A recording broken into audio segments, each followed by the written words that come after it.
All right. Hi, everybody. It's Wednesday night, and we're here with another Studio 10 Talks, the Meet Our Staff edition. And we've had fun doing this every week. I can't remember how many weeks we've been going now, but this week with us is Toni Herr. She's our box office manager and communications manager at Studio 10.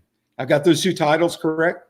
Box office and communications assistant, but also manager. You think manager? Okay, well, you do a lot, and so thank you for doing this tonight. And just like Matt last week, you two guys are the guys that are on the phone and deal with probably emails and phone the most, and you are the prime examples of why we're doing the show. Y'all talk to people all the time, but they don't really get to know you because most of your interactions are probably really short.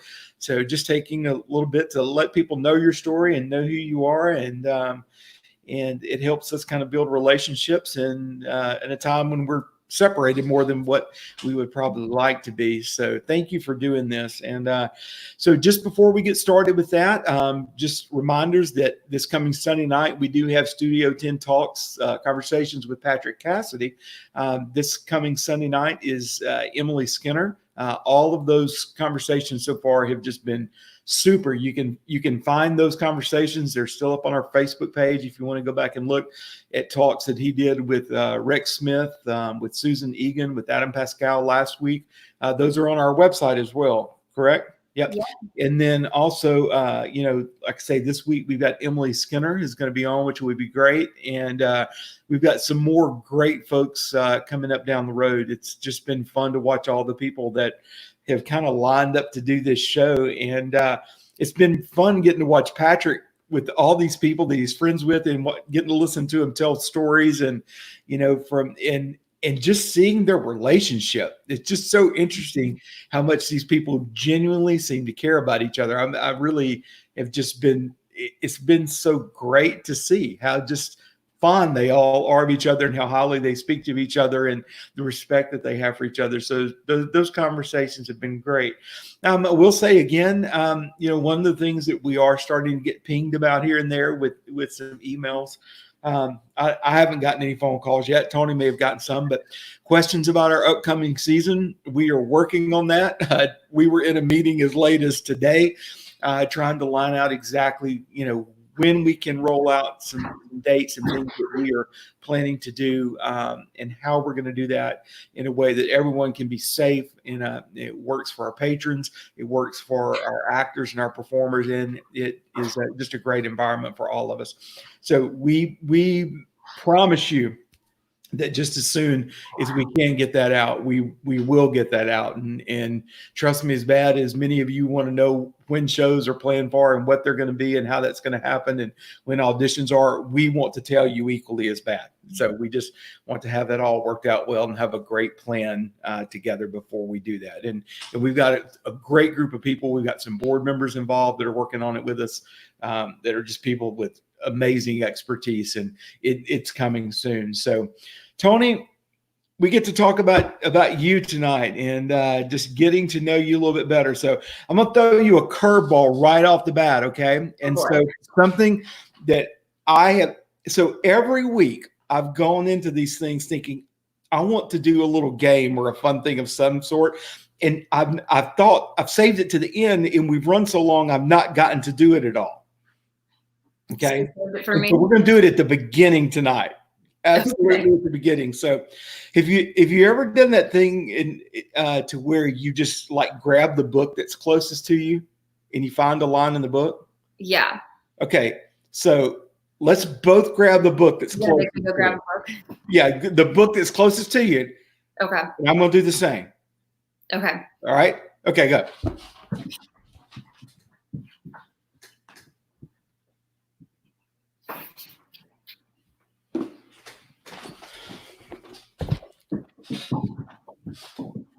Okay. Awesome. Okay.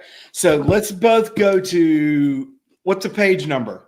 Let's just pick a page number. Well, it's. Oh, wow. No. Okay. It's all of Jane Austen's books. So your page numbers are going to go way farther than what my comic book does. No. So let's go under 200 or say. So what's it? Pick a number. 175. So page 175, and I'll say paragraph 3. What line number in the paragraph? 4. 4. Okay, so page 175. And we say paragraph 3 Mm-hmm. in line 4.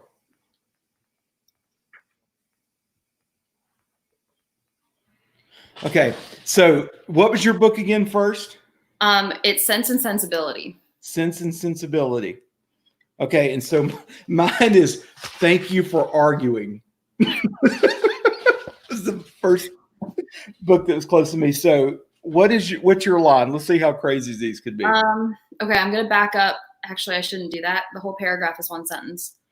Well, it's a Jane Austen book. Yep. So, I mean, it's a thing. I should have known when you said you were to go grab a book. Okay.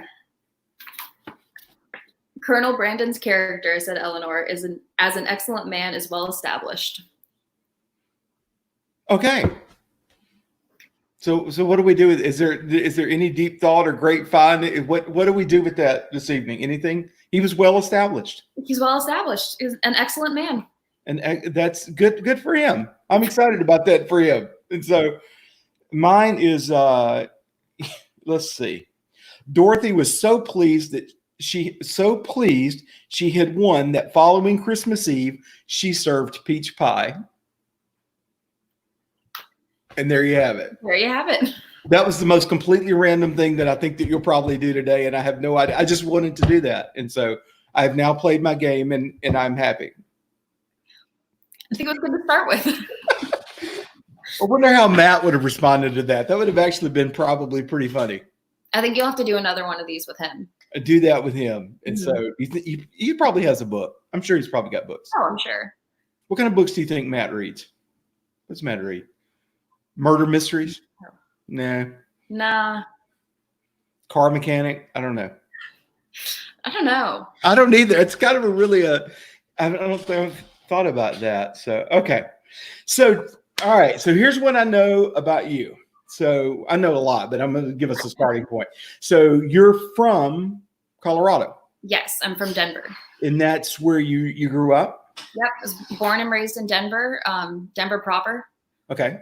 One of the few with an actual Denver address. And I came to Nashville to go to Belmont University in fall of 2015. What were the best things about growing up in Denver? I love Denver. It's one of my favorite cities to visit, but I haven't lived there. Well, my family went camping, hiking, skiing all the time. So I have a lot of really good memories of just being outdoors and sleeping in tents and going on hikes and taking advantage of the mountains. Where was did you say skiing? Yeah. Where was your favorite place? Where'd you go to? My favorite is Copper Mountain or A Basin. Okay. Are you a good skier? I was decent. I've had a couple knee injuries, so I can't ski anymore. But I was decent. Okay. Yeah. My brother is much better than I ever was, but. Okay. So how many siblings do you have? I just have one brother. One brother. Okay. Is he in Denver or? He is still in Colorado. He's a year younger than me. He went to the University of Colorado at Boulder and just graduated last week and is staying in Denver. Well, I tell you what, I'm excited. I'm happy that he graduated, and I feel terrible for him that he had to spend time in Boulder. What a terribly ugly place that is. Goodness gracious. What a beautiful town. Oh, goodness. Yeah. We almost moved to Boulder. Meredith and I did at one point. We sure did. Years back, before we moved here, we were very close to moving to Boulder and didn't. But I just found it to be beautiful. I have never skied. I've always wanted to go. It's just one of those things that I've just never done. And at this point, not a lot of skiing in Louisiana. No, there's definitely not water skiing.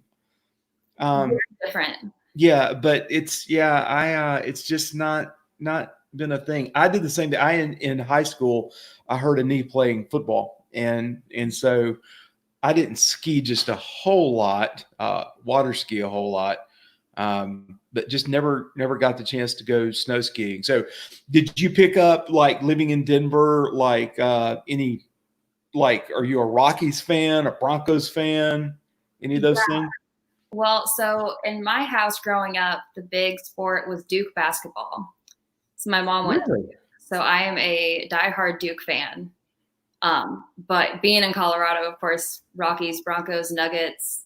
It's unpopular here, but Avalanche. Avalanche, yeah. What's this Rapids soccer team is that right? No, Yeah, Rapids at the soccer Rapids. Team. Yeah. How Duke? How did that happen? That's where my mom and my aunt both went to college. Okay. So really? They properly brainwashed me, as I like to say, that diehard Duke fan. Diehard Duke fan. Do you and Todd ever go back and forth on that? We actually watched the end of the Duke Carolina game this past February. We watched it together at Mojo's Tacos. Who won? Act 2 of Steel Magnolias. Duke did. Duke did. In overtime. Hey, a win's a win. So I don't keep up with college basketball a lot anymore, but either of those teams really good this year? I think Carolina was down a bit, weren't they? Maybe Carolina wasn't great this year, but it's a good program. And Duke was pretty good. I don't follow it very closely. So sorry, Mom, if you're watching.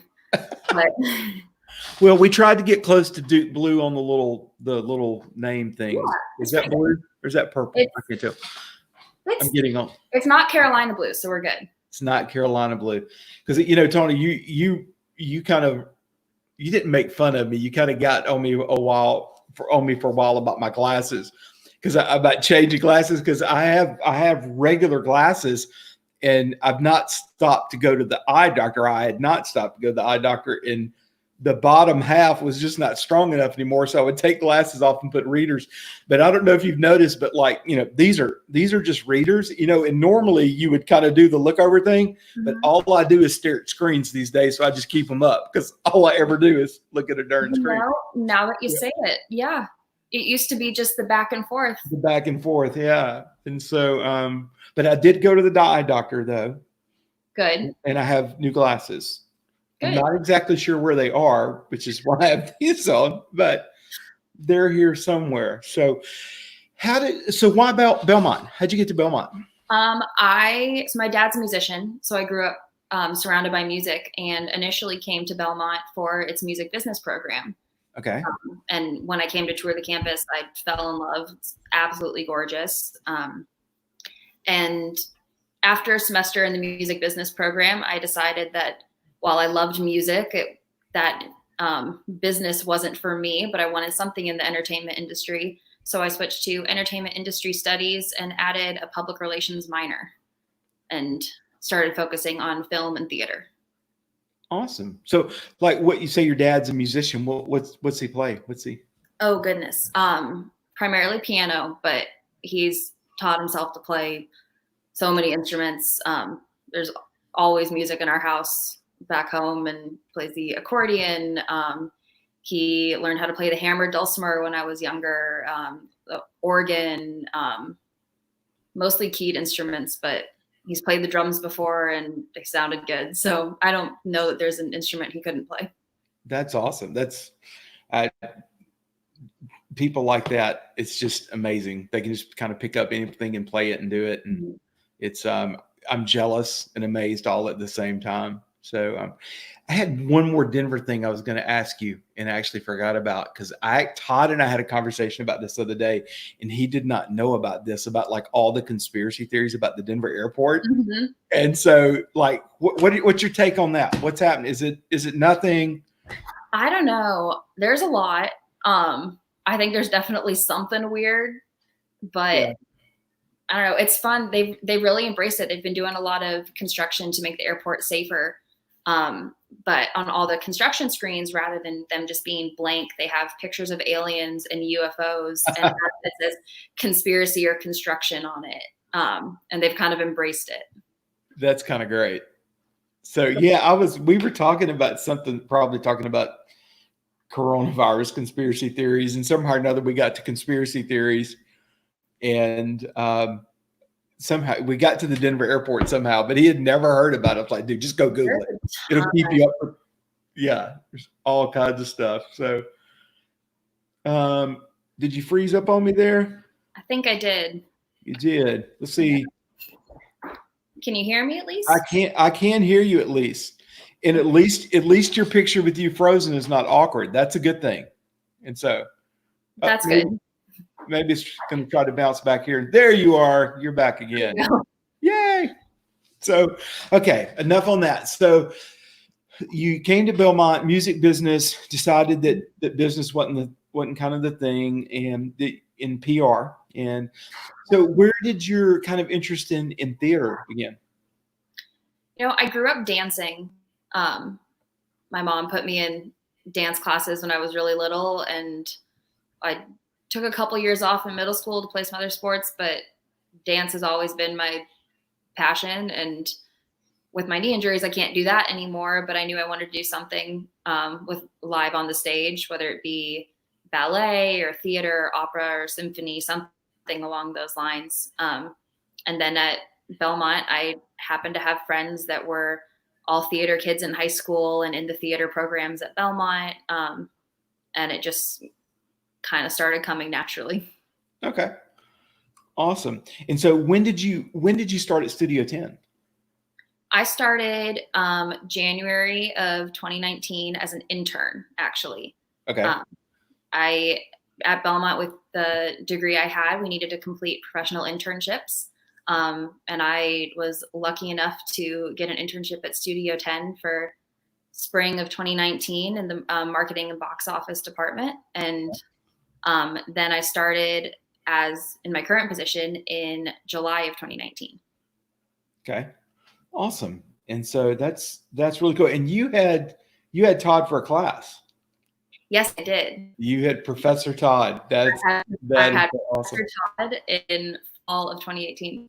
Did you give him a hard time? Were you bad in class or anything? Or no, I've always been more of a teacher's pet type student, wanting to sit at the front. I wear contacts, but my eyesight isn't great, so I usually tend to sit more towards the front of the classroom and pay attention, trying to get good grades. So no, his class was fun. I really enjoyed it. Cool. So you are also about to get a new family member. Yes, I am in the process of adopting a dog. And so tell us about this journey. How? Yeah, well, I've grown up with dogs my whole life, and my mom is a volunteer and on the board of an animal rescue in Colorado that I did a lot of volunteer work with in high school. We foster puppies, as well as help organize the different transports of dogs coming in.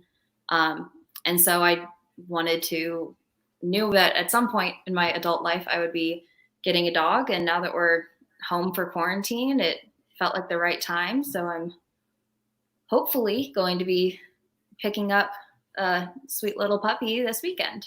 Awesome. And it's a black lab mix? Yes. And do you have the picture? You could even like you showed us on your phone. Yes. Let me pull it up.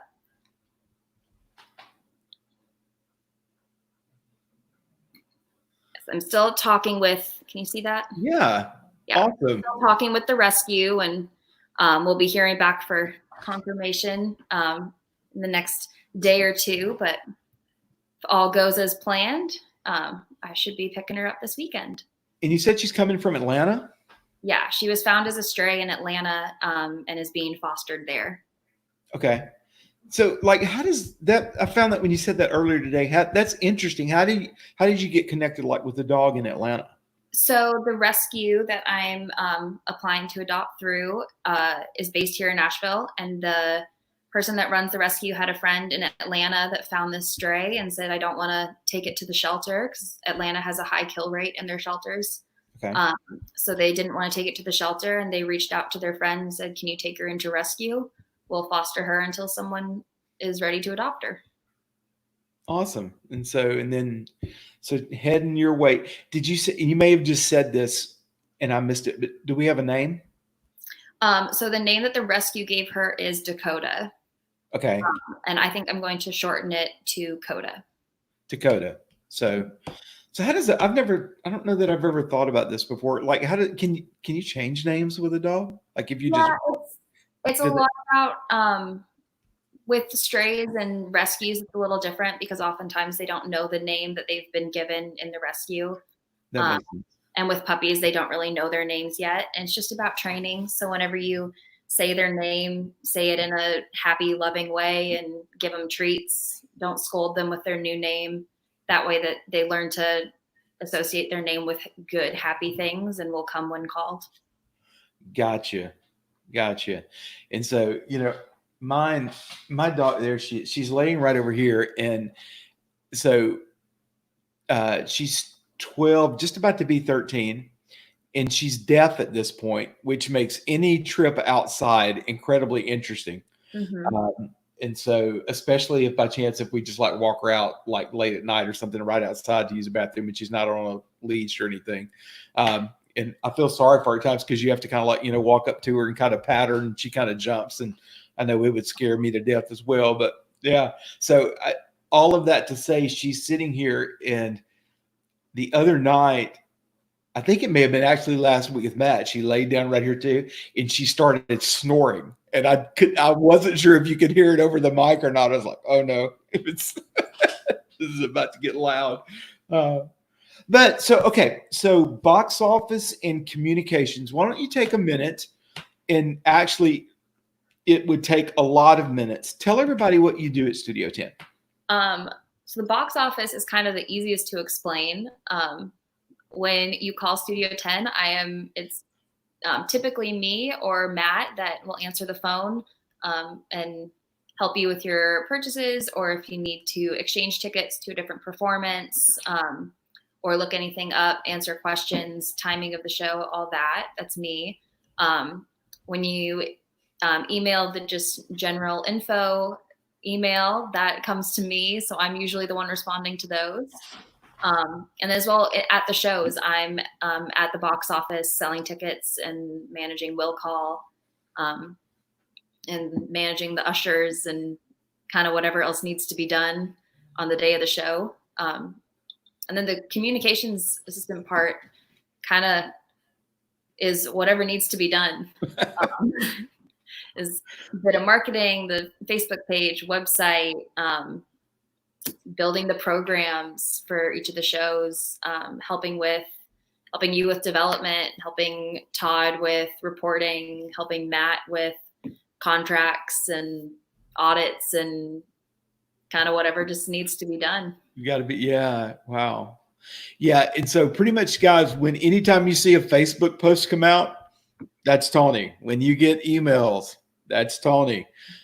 Website updates, that's Toni. And so just besides her, all that she does on ticketing in the box office, and she just does so much. You and Matt, the work that you do and the amount that you carry and the level with which you do it is just amazing. So thank you so much for doing all of that. So what's the one thing just about, say, like, what's the one thing about like ticketing that you wish that everyone knew?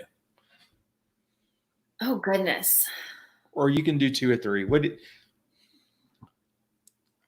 I guess one thing is the number of buttons that y'all have to push when you're purchasing tickets online. I have the same number of buttons on my end. So when you're calling in, asking for help, just be patient. Our ticketing system is great, but it has a lot of buttons to get to the right page that we need. Yeah, that's awesome. So what's been your best Studio Tenn memory? I think it was at Cinderella. The cast of Cinderella, I mean, all the casts have been absolutely incredible. I think it was the fact that it was around the holidays. There was a lot more of people hanging out on 2 show days and eating lunch or dinner together in between the shows, where normally it's just 1 or 2 of us eating together. But I think it was the weekend right after Christmas. we had a 2-show day. And for those of you that came to Cinderella, the center of the stage had a big kind of globe in the middle of it that was an LED screen. And we put on the new animated movie of The Grinch on the LED screen. And we all watched that movie in between the shows. And then we ate dinner, and then lights came on. We all went and put on another show. And did it again. Yeah, that's very cool. What's been your favorite show? Oh, I don't know. Do you tend to like plays more or musicals? I tend to like musicals more. And I think it's because of the dance aspect in it. Okay. But I think Steel Magnolias has been my favorite that I've been there for. It was good. Were you surprised when we did the March Madness bracket that we came down to 2 plays at the end? I was surprised. I was not surprised. I think it was Steel Magnolias and Frankenstein were the top 2. And from what people, with the surveys that we send out, people always say is like, unfortunately, I never got to see Frankenstein, but I know that everyone loved it. Yeah. And everyone loved Steel Magnolias, and we've done it 2 times now. And it's been a hit both times. But I was surprised that it was 2 plays in the final, as the final. Yeah, I was too. Yeah, especially just considering all the. We've done a lot of great plays, but there have been a lot of great musicals that have been done as well. It really kind of surprised me that it came. And actually, 3 of the final 4 were plays. Yeah, it was. I can't remember what the others were, but 12 Angry Men. 12 Angry Men and Grease. And Grease was the And so that was really, really interesting to see play out. So did you ever go to any concerts at Red Rock? Oh yeah. The literally most beautiful, amazing place to see a show. It's in incredible. The world. I think my first Red Rocks concert was when I was 6 months old. My parents brought me along, and several since then. Yeah, that's cool. Who have you seen there? Oh gosh, now everyone I've seen there is flying out of my head. So let me tell you why you think. So I actually had to work an event there.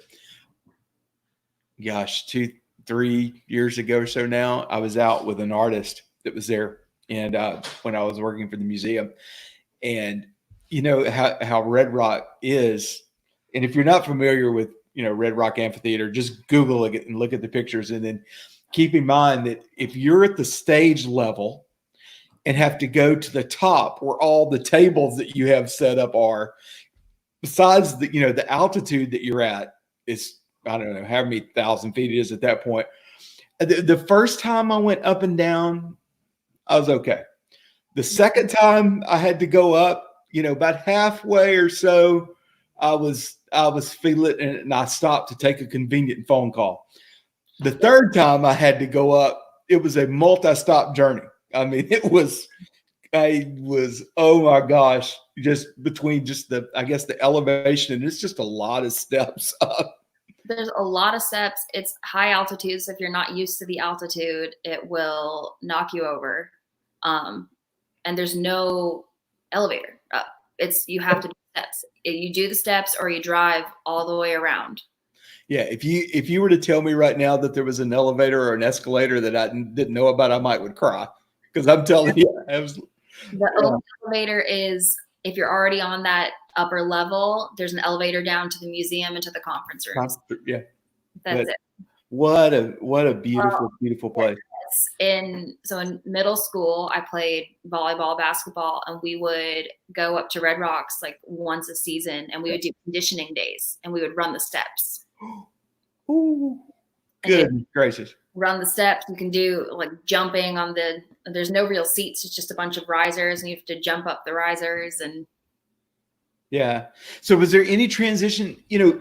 Denver to me is in that whole, I've been in Denver, I've been up there to the amphitheater, been in Colorado Springs a bit. That whole area, it has always to me seemed to be a really kind of fun, friendly place. I've always enjoyed every trip that I've had there. Was it it seems like that part of it might make a transition to kind of the South pretty easy, because you always hear, people that move in here talking about how friendly people are. Are there things that were similar from there to here, or things that caught you by surprise when you moved south? Yeah. Honestly, the one that always comes to mind that people don't really understand is how green it is here. Is like there's trees in Colorado, but there's a lot of pine trees. There's no humidity at all. It is very, very dry. So grass is green, but it's kind of a brownish green. But then you come here and you're just driving down the highway, on both sides, it's just like bright green. But if you drive down the highway in Colorado, it's just tan. Yeah, but it's nothing like it's not a ton of like leafy green trees. There's not really a ton of vines or anything growing. But it's never felt to me like I've also been, and it could very well just be the parts of Wyoming that I've been in. If you ask me what I remember about Wyoming, I would say it's brown. That's like all that I feel like I remember about Wyoming is it's brown. Well, because when people think Colorado, they think the mountains, but the mountains are really only a third of the state. The majority of the state is the plains. It's flat. It's farms and just fields, corn, just grass, and it's brown. Yeah. So was there anything else like moving this way that surprised you or was really different? Southern hospitality is a real thing.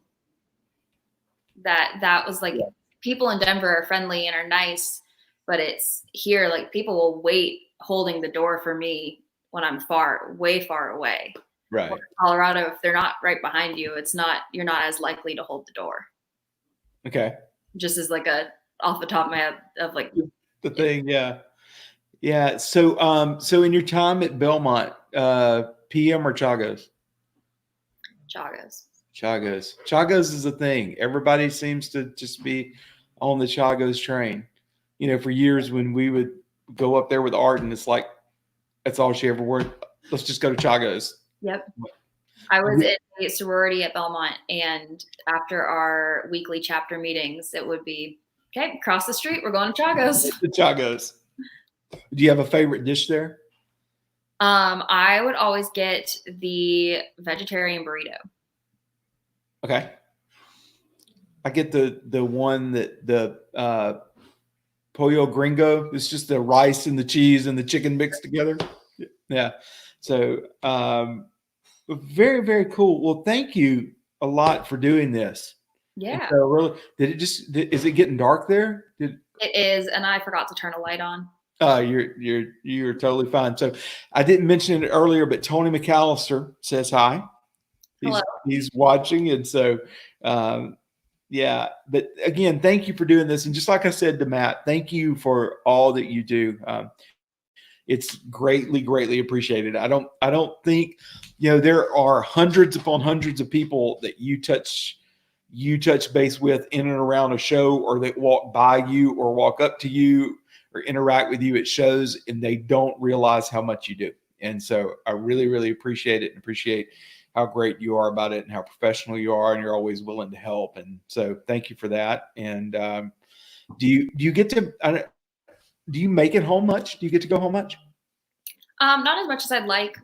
Typically for the holidays, I'm hoping to get out there this summer, depending on how things clear up with the pandemic. But yeah. So, well, hopefully that will happen for you soon. So, again, thanks for doing this, and I'm sure I will talk to you tomorrow, if not again at some point in time today. And thanks for all you do. Of course. Yep. Talk to you soon. Thanks, everybody. We will be back again on Sunday night. Patrick is here.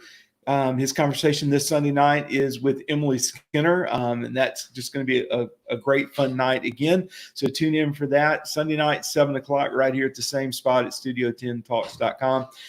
Thanks for watching, and thank you for your support. We'll see you soon. Take care. Bye.